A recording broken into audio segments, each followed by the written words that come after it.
Usa sa pinakadakong meat company sa Australia, nag-recruit og Pinoy butcher sa Tagum City.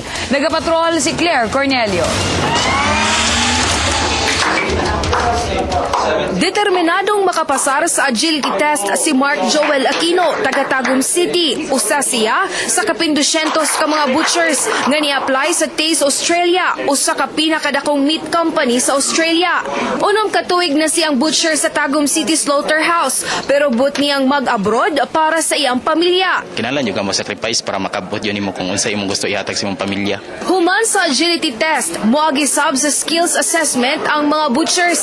Din ipakita nila ang saktong slaughtering procedures sama sa pag-ihaw sa baka o kabaw o pagpanit. Physically demanding ang trabaho dito, kanang magmatada physically demanding, so kinahanglan nga physically fit yun ang ilahang makuha. Isa na siya sa ilahang stricto nga requirement.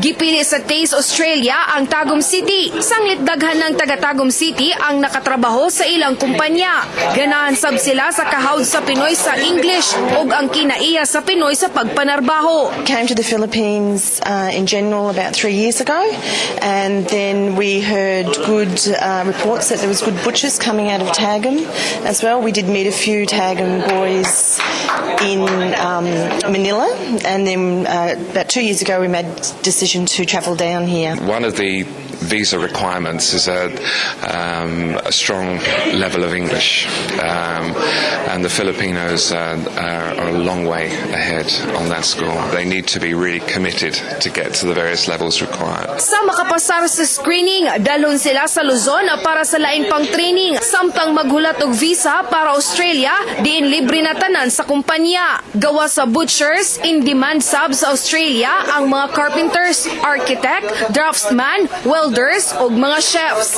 Claire Cornelio, ABS-CBN News.